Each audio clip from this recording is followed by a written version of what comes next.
Hi guys, and welcome back to another IBRACORP video. Thanks for tuning in with us today. I'm hoping I'm going to provide you with some nice new information. If you're an advanced user, maybe it's not so new, maybe I'll show you something you haven't thought about before. This is the top 20 plugins for Unraid in 2021. You may or may not have heard of these plugins, or you may have just set up your brand new system and you have no idea what we're talking about. I'm going to walk you through them and we're going to install them together. The list is in no particular order, they're just different plugins, they do completely different things. There's so many plugins that I could only limit it down to 20, and I'm going to breeze through them so that you can get started right into your new system with Unraid. So without waiting any longer, let's just get stuck into it.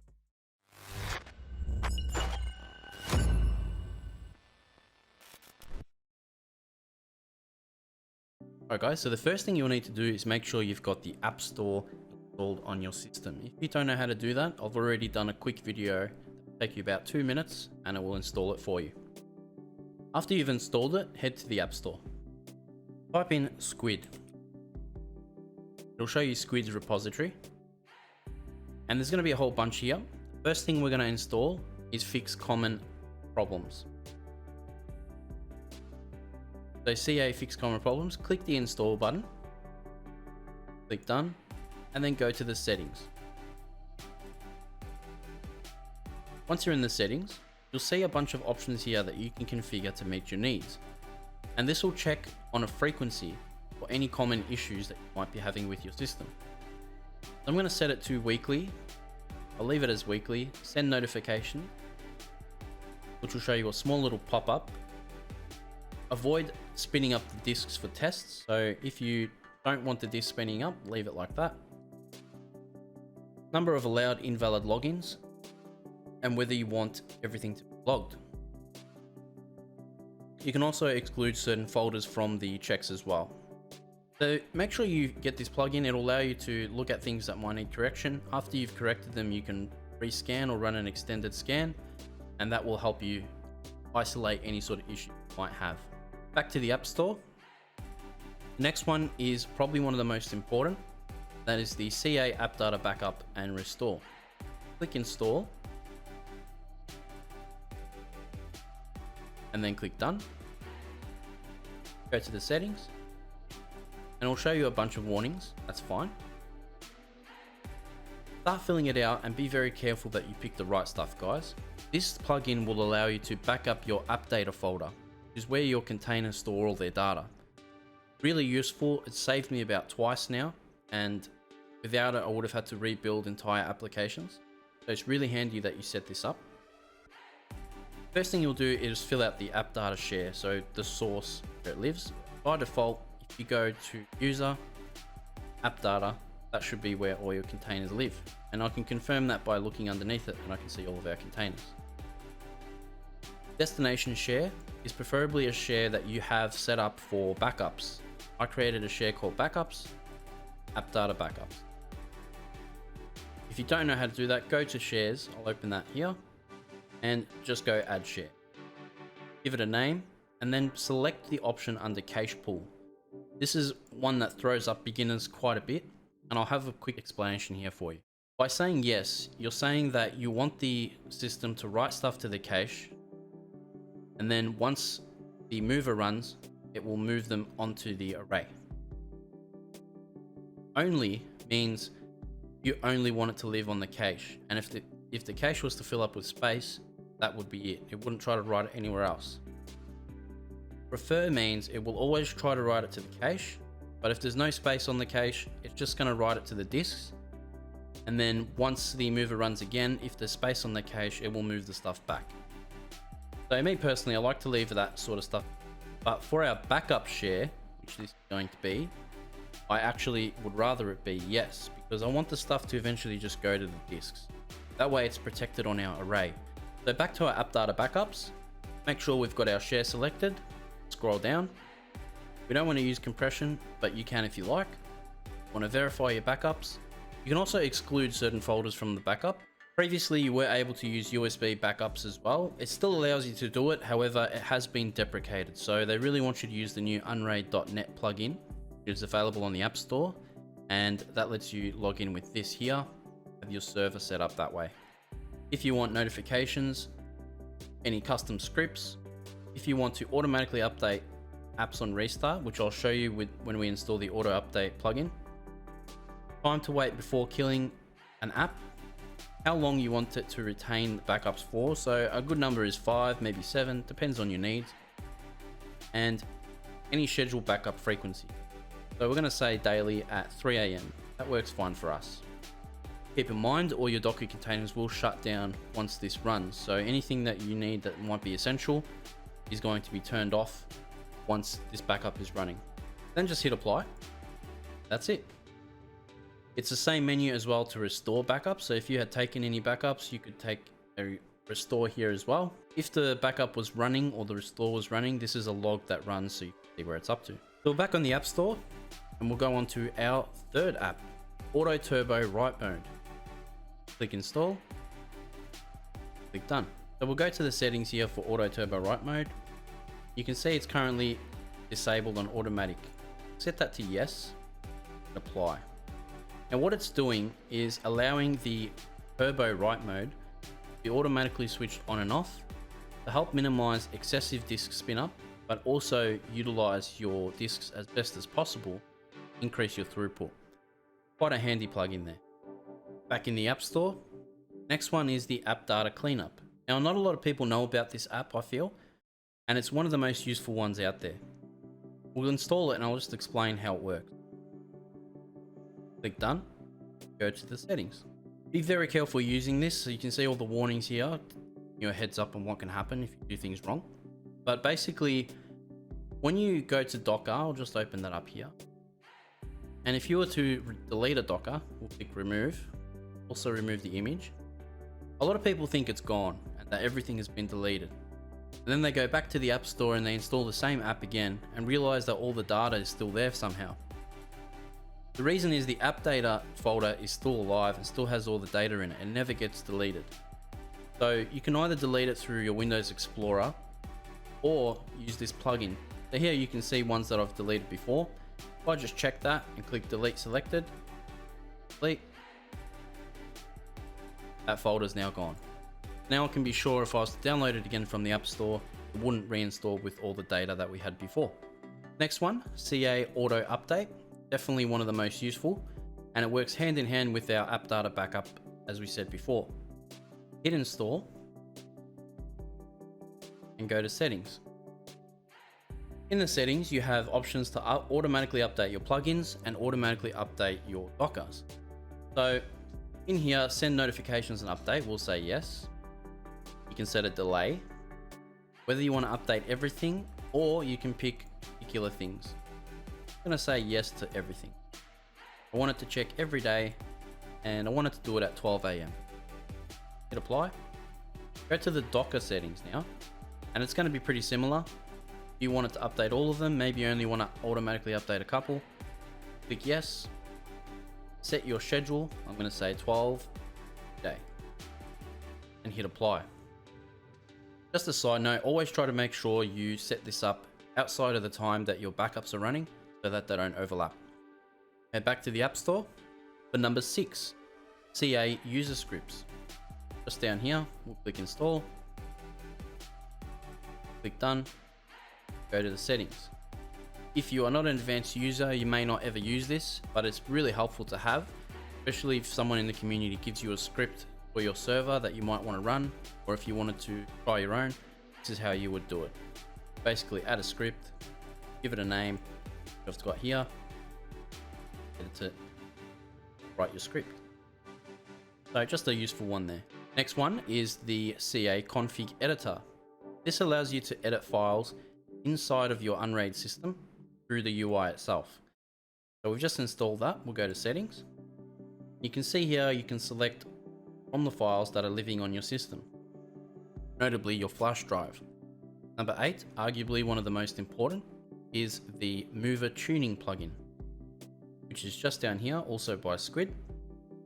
So a big thanks to Squid for all his work here. These are basically essentials, I think, of Unraid these days. We'll go to the settings, and it's going to take you to your Mover settings. Now, if you don't have this plugin installed, this is the options you'll see for Mover right here. And the job of the mover is to take files that are on your cache and put them on the array, or from the array and onto your cache. That's the setting that we set in the share when we're saying whether we want something to stay on the cache or not. As you can see, by default, the settings are pretty rigid here in Unraid. It's either hourly, daily, weekly, or monthly, and you can set a certain time frame. I can say hourly every 3 hours. But what that's going to do is every 3 hours, it's going to actually execute the mover and actually start moving stuff, whether or not there's anything on there, which increases our read and writes to our disks. So with our plugin, it actually gives us these options here now. And this means that you can further clarify what it is you want to do before the mover executes. So one of my favorite features, only move at this threshold of used cache space. Let's say 75%. This then turns it into more of a check. So it will check every 3 hours, and if the disk isn't above 75% used, it won't do anything. And that limits those extra read writes for no reason. If that's not enough for you, you can always adjust it as well, but it just gives you extra options. And as you can see, there's heaps more options here that you could do a separate video on. So we'll leave it at that and click apply. And there you go, there's your mover settings done. And our next one is WireGuard. Search WireGuard, you'll see Dynamix WireGuard pop up. Click install and click done. Now go to your settings and you'll see a VPN manager icon. WireGuard is a VPN manager and allows you to dial into your server remotely. It also allows you to dial into the network of the server remotely too. That requires an extra bit of setting up, and I'll be covering that in a separate video. But for now, have this installed and ready so that we can get to it when we get there. I'll be showing you how to do it through Cloudflare. If you haven't seen my Cloudflare videos, be sure to check them out. The next plugin is the Preclear Disk plugin. Click install. Wait for that to load.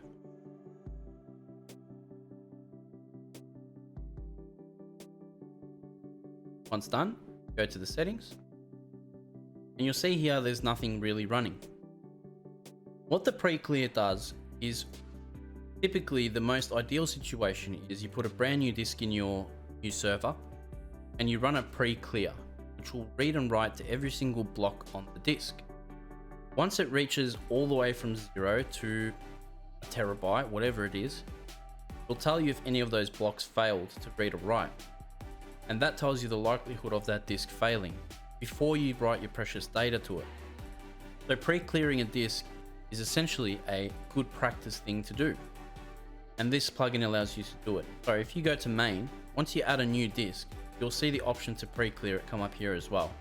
And allows you to read and write to it before you send it into your actual array up the top. The next set of plugins we'll use are by Dynamix. I've already installed his WireGuard plugin, and now we'll install some other ones to go with it. So the next one we'll install is the Dynamix Active Streams plugin. Install that, click done, go to the settings, and you'll see there's nothing running at the moment. But what it allows you to do is quickly see if there's a file being streamed from your server.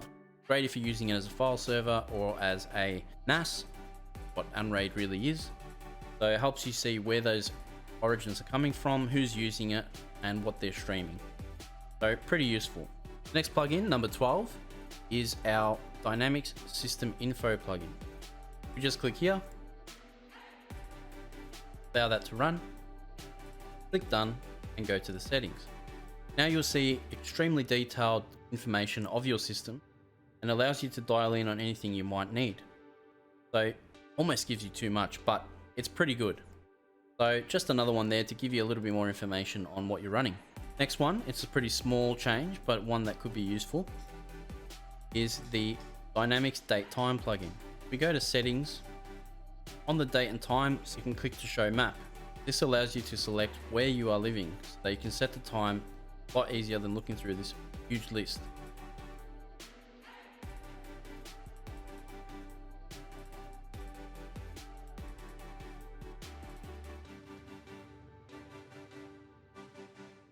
I recorded the entire thing and I didn't press record.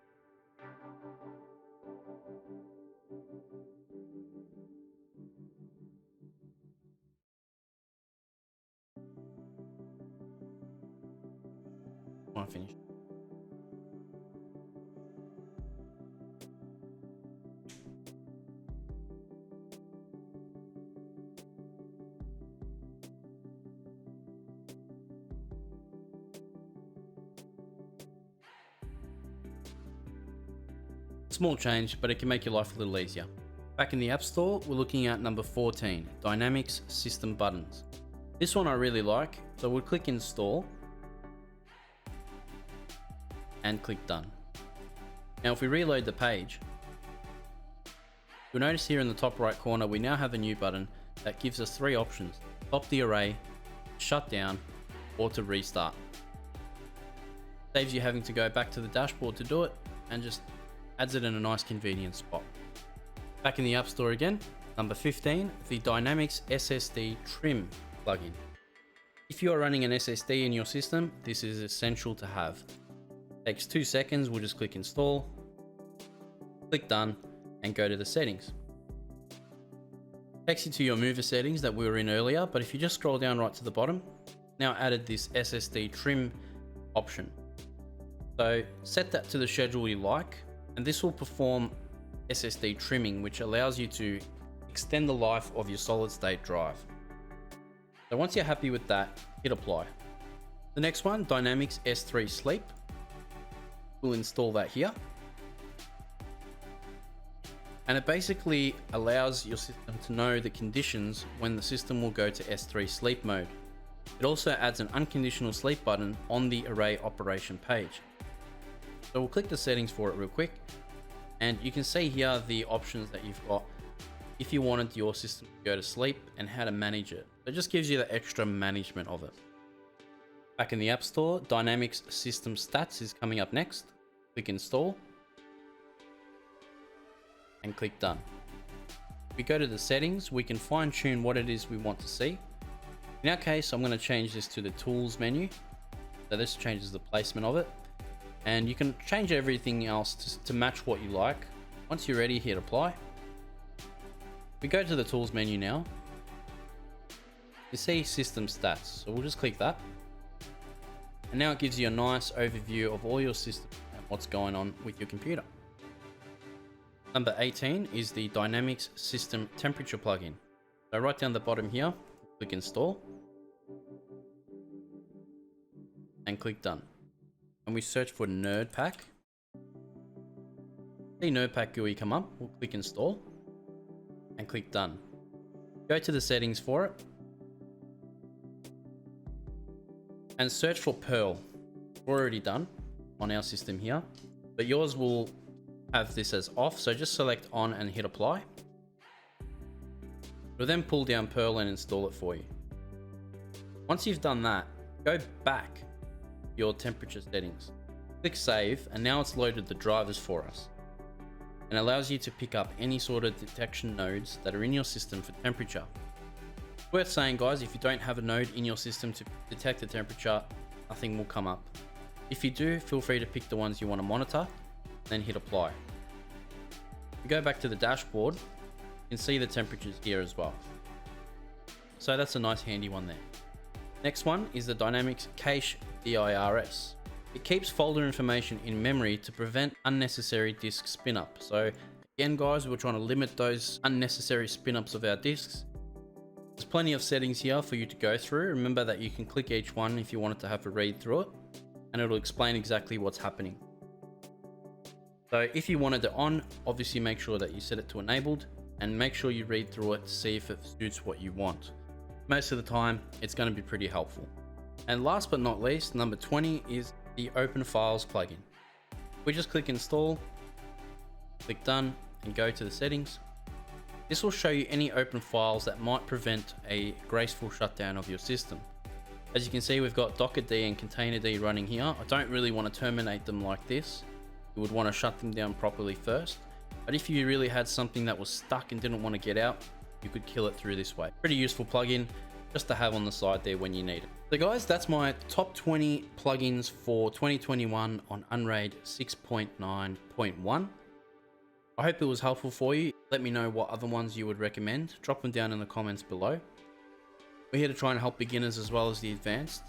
And if you have any suggestions, let us know. Remember to like and subscribe, it really helps us out. We've got more videos coming soon, so I hope you'll stay tuned with us. Thank you for watching. See you in the next IBRACORP video.